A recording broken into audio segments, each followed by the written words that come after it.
कौन है वो शख्स जिसके इशारे पर बना था यूजीसी बिल का ड्राफ्ट? बनना चाहते थे बीजेपी के राष्ट्रीय अध्यक्ष, नहीं मिला तो लगा दी यूजीसी वाली आग। दिल्ली में बैठा वो कौन मंत्री है जिसकी वजह से फंस गई आरएसएस और सरकार की गर्दन? सवर्णों से नफरत पाल कर बैठे चेहरे की खुल गई पोल।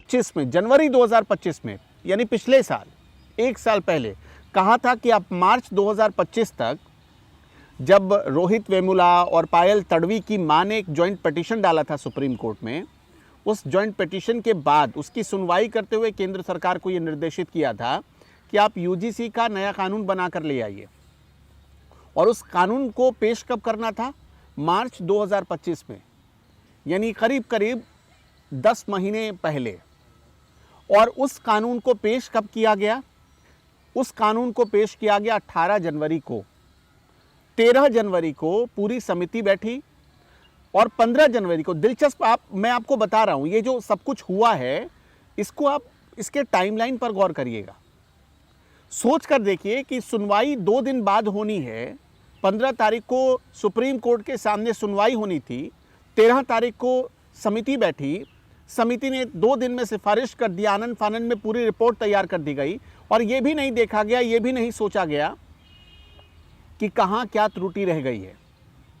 मार्च 2025 से लेकर जनवरी 2026 तक, इन 10 महीनों में, अगर आप मोटे तौर पर देखें, समझने की कोशिश करें, 10-11 महीनों में पूरी समिति ने इतनी लीपापोती की या ऐसे ऐसे फैसले लिए, ऐसे ऐसे डिसीजंस लिए गए कि पहले उसमें त्रुटि रह गई तो ओबीसी को बाद में जोड़ा गया, फिर ओबीसी को जोड़कर फिर हटाया गया, फिर ईबीसी भी जोड़ा गया, ईबीसी को जोड़कर फिर ईबीसी हटा लिया गया, ईडब्ल्यूएस को भी उसमें जोड़ा गया था। ईडब्ल्यूएस को जोड़ने के बाद फिर ईडब्ल्यूएस को भी वापस किया गया और उस पूरे ईडब्ल्यूएस को हटा दिया गया इस नए कानून से, नई गाइडलाइन से। मतलब कहने का ये है कि आनन फानन में ये पूरी रिपोर्ट, पूरा मसौदा तैयार किया गया और सुप्रीम कोर्ट के सामने पेश होने वाला था। पेश हुआ 18 जनवरी 2026 को ये मामला, मतलब जैसे ही ये आया, पेश हुआ, उसके बाद से हंगामा मचना शुरू हो गया। और नतीजा क्या हुआ?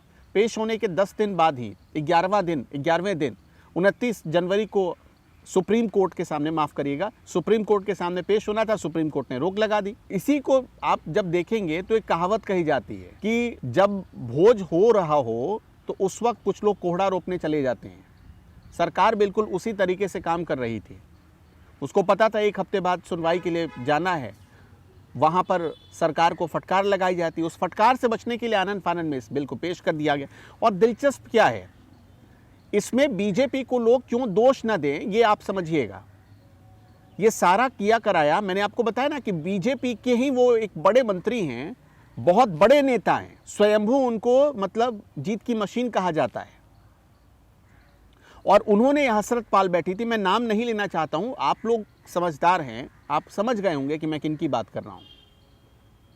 उन्होंने जिस तरह से किया है हम उस पर आगे आपको बताते, लेकिन पहले बीजेपी ने कैसे लीपापोती की।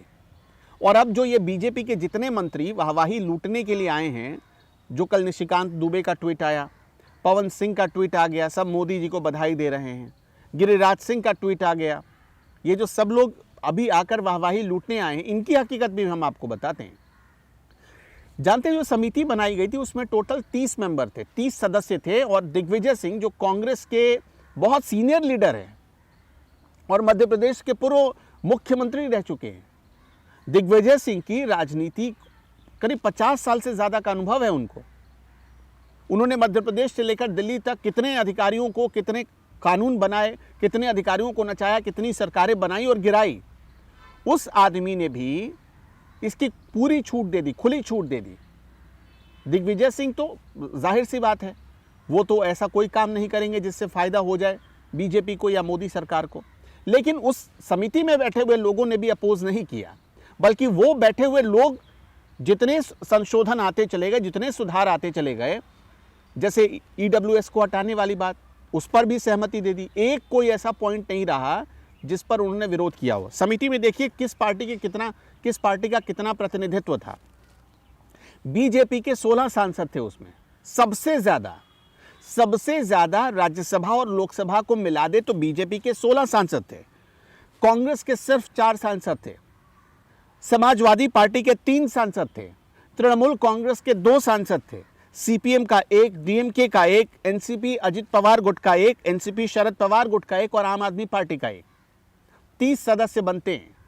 लेकिन बीजेपी के जिन 16 लोगों को रखा गया था समिति में, उनमें से एक व्यक्ति ने भी विरोध नहीं किया कि ये नहीं आना चाहिए, ये सुधार होना चाहिए, सवर्णों को इससे नाराजगी हो सकती है। किसी ने विचार ही नहीं किया। क्यों? क्योंकि सबको पता है ये जो सवर्णों का जो वोट है 10-15% के आसपास पूरे देश में, इसका कोई वैल्यू नहीं है। उनको पता है कि ये वोट मशीन नहीं है सवर्ण। इनको बस मतलब एक मुगालते में रखो, इस झांसे में रखो कि आप सवर्ण हैं और इनको इनके खिलाफ ही हर कानून बनाते चले जाओ। ये इंसान नहीं होते सवर्ण, इस हिसाब से बनाया गया। और देखिए आज स्थिति क्या है।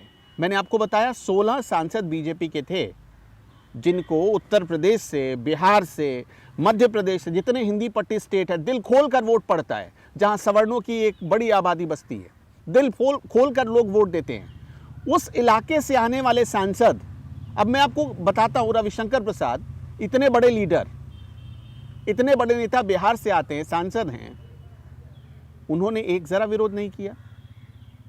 आप सोच कर देखिए, क्या किसी को नाराजगी नहीं होगी? आपने ये कहने के लिए और पूरा ढिंढोरा पिटवा दिया बीजेपी ने कि हमने नितिन नवीन को बना दिया राष्ट्रीय अध्यक्ष। नितिन नवीन कौन है? वो भी तो सवर्ण समाज से आते हैं। नितिन नवीन को अध्यक्ष बना दिया, एक सवर्ण को आपने बना दिया अध्यक्ष, राष्ट्रीय अध्यक्ष। लेकिन आप काम क्या कर रहे हैं? सवर्णों के खिलाफ जाकर काम कर रहे हैं, उनके बच्चों का भविष्य अंधकार में धकेलने की कोशिश कर रहे हैं। अब उन नेता के बारे में आते हैं जिनके कहने पर यह सारा रूल रेगुलेशन आया, मतलब जो एक तरीके से जिन्होंने खुली छूट दे दी थी इस समिति को जो बन रही थी। और उनकी वजह से आज स्थिति ये हो गई कि आरएसएस भी बड़ा अनकंफर्टेबल हो गया है। आरएसएस के पास भी अब कोई जवाब नहीं है कि ये जो इतना जो रायता फैला है इसको समेटे कैसे। और बीजेपी तो खैर छोड़िए, बीजेपी अब अपने सांसदों को आगे कर रही है। अब सोच कर देखिए कि इतने बड़े नेता माने जाते हैं ना योगी आदित्यनाथ, उन्होंने अपने मंत्रियों को कह रखा था कि कोई बोलेगा नहीं। इतना बड़ा बिल आया, इतना बड़ा बवाल हुआ, बड़े तबके के लोग, और वैसे सब ठाकुर ब्राह्मण ऐसे करते रहेंगे, लेकिन इन सवर्णों के मुद्दे पर कोई बोलने को तैयार नहीं हुआ। सबसे अच्छी तो मायावती थी, जिन्होंने कम से कम बोला तो कि ये सवर्णों के खिलाफ बिल आया है, सबको बराबरी का दर्जा मिलना चाहिए, सवर्णों के साथ बुरा हो सकता है। मायावती ने तो कम से कम आवाज़ उठाई, नहीं है कोई सीट, कोई बात नहीं, लेकिन उन्होंने बताया कि हाँ नेता क्या होना चाहिए, कैसा होना चाहिए, उसकी सोच, उसका विज़न क्या होना चाहिए। अब मैं मोटे तौर पर आता हूँ आपको, मैं आपको नाम बताता हूँ। बीजेपी के जो लीडर्स शामिल थे उसमें बांसुरी स्वराज थी, घनश्याम तिवारी थे, संबित पात्रा थे, रविशंकर प्रसाद थे, रेखा शर्मा थी, ये सारे लोग शामिल थे। अब मैं जो भी आपको नाम बताए, जो भी जितने नाम बताए, ये सब सवर्ण थे। और इसके बाद भी इन लोगों ने जो स्थिति बनाई, जो रायता फैलाया, आपने देखा उसका अंजाम क्या हुआ। सुप्रीम कोर्ट में मुंह की खानी पड़ी सरकार को।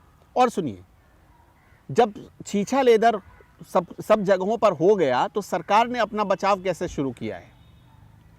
आमतौर पर कोई भी बिल होता है, जब वो सुप्रीम कोर्ट में चैलेंज किया जाता है तो सरकार उसको डिफेंड करने के लिए कि ये बिल सही है, क्यों सही है, सुप्रीम कोर्ट में अपना पक्ष रखती है। कल जब यानी 29 जनवरी को इस पूरे बिल पर सुप्रीम कोर्ट में चर्चा शुरू हुई, सरकार की तरफ से कोई आया ही नहीं। सरकार ने एक जरा अपोज नहीं किया।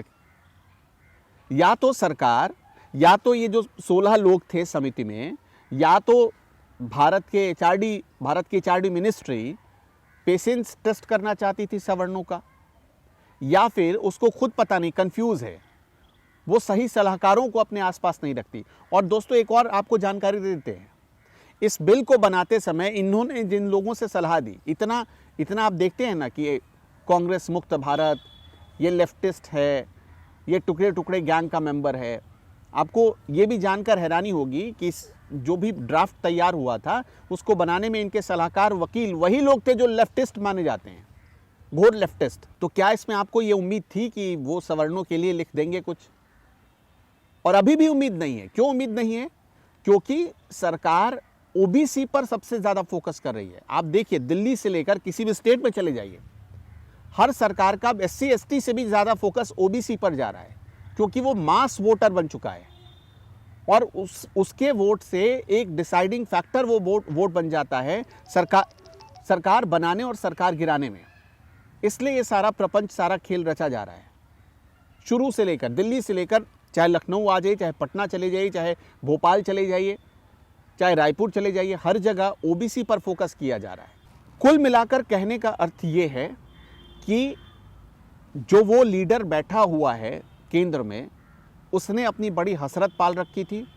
उसने समिति को एक तरीके से ग्रीन सिग्नल दिया, आप अपने हिसाब से जो भी करना चाहते हैं करिए, बस इस पूरे ड्राफ्ट को ओबीसी सेंट्रिक रख दीजिए, एससी सेंट्रिक रख दीजिए और सवर्णों के एंटी कर दीजिए। और चालाकी देखिए, ये लोग कह रहे हैं कि सवर्णों के खिलाफ कोई डर नहीं है, इसमें ऐसा कुछ नहीं लिखा गया है। यही तो समस्या है, कुछ लिखा ही नहीं गया है। और सबसे दिलचस्प ये है कि उत्तर प्रदेश के मंत्री, कैबिनेट मिनिस्टर संजय निषाद, उन्होंने अभी एक बयान दिया कि जब सवर्णों को 10% ईडब्ल्यूएस कोटे में आरक्षण मिला, तब तो इन लोगों ने आवाज़ नहीं उठाई, इन लोगों को ये लोग कुछ बोल नहीं रहे थे। लेकिन अब जब एक ड्राफ्ट आ गया तो उस ड्राफ्ट के खिलाफ ये लोग उतर आए। संजय निषाद को शायद ये पता नहीं था कि अभी जो ड्राफ्ट आया था यूजीसी का, जो रेगुलेशन आया था, उसमें इतना बड़ा लूप होल था कि वो जो ईडब्ल्यूएस कैटेगरी का भी जो जनरल था, उसको भी बड़ी आसानी से फंसाया जा सकता था। कुछ लिखा ही नहीं गया था, यही सबसे बड़ी समस्या थी। जो इक्विटी की बात की जा रही थी, वो पूरी इक्विटी ही खत्म कर दिया गया था, उस पूरी इक्विटी को इस एक तरीके से ड्राफ्ट में से, रेगुलेशन में से। और इसीलिए सुप्रीम कोर्ट ने कहा कि आप जाइए, इसको लेकर जाइए, इसमें सुधार करिए और फिर से इसको बनाकर ले आइए। इसमें सुधार करने की आवश्यकता सुप्रीम कोर्ट ने भी महसूस की। और इसीलिए जो सुप्रीम कोर्ट के जो चीफ जस्टिस सुनवाई कर रहे थे और जो दूसरे जज सुनवाई कर रहे थे, उन्होंने जो टिप्पणी की, वो बड़ी हैरान करने वाली टिप्पणी थी कि आप अमेरिका की तरह श्वेत अश्वेत में भेद करना चाहते हैं, आप अलग अलग हॉस्टल की व्यवस्था करना चाहते हैं। क्या अब हम अमेरिका जैसा देश बन जाएंगे कि श्वेत अलग हॉस्टल में रहेगा, अश्वेत अलग जगह रहेगा? उन्होंने कहा कि क्या आप पीछे जा रहे हैं कि आगे जा रहे हैं, आप देश को किस तरफ ले जाना चाहते हैं? ये सबको लेवल प्ले फील्ड की बात करने के लिए कानून लाया गया था, ये सबको इक्वलाइजेशन के लिए कानून लाया गया था। लेकिन उस इक्वलाइजेशन को, उस इक्विटी को इस ड्राफ्ट में ख़त्म कर दिया गया था। और सिर्फ उस एक व्यक्ति की हसरत की वजह से, जो बनना चाहता था बीजेपी का राष्ट्रीय अध्यक्ष, उसका नाम बहुत आगे चल रहा था, लेकिन जब उसको ये सत्ता नहीं मिली, जब ये ओहदा नहीं मिला, तो उसने ग्रीन सिग्नल दे दिया। और दिलचस्प बात क्या है जानते हैं? करीब 12 दिसंबर 2025 को बीजेपी ने अपने कार्यकारी अध्यक्ष का ऐलान किया, 10 तारीख के आसपास, और उसके ठीक एक महीने बाद ये ड्राफ्ट भी आ गया। ये ड्राफ्ट अपने तय समय सीमा से 9 महीने देर से आया है, लेकिन आया तो इतने आनंद फानंद में से लाया गया कि सब कुछ, मतलब सरकार के ऊपर, सरकार का जो रेपुटेशन था, जो आरएसएस का रेपुटेशन था, सब कुछ एक पल में तहस नहस हो गया। दर्शकों, आप कुछ अंदाज़ा लगा पाए उस व्यक्ति का नाम? वो कौन है जिसने अपनी महत्वाकांक्षा की वजह से ये सारी चीज़ों को एक तरीके से अमली जामा पहनाया? वो कौन व्यक्ति है और इसमें मोदी सरकार का क्या रोल है, उन सांसदों का क्या रोल है? उसमें सवर्ण सांसद, मैंने आपको बताया, बांसुरी स्वराज से लेकर रविशंकर प्रसाद तक के सारे सवर्ण सांसद हैं।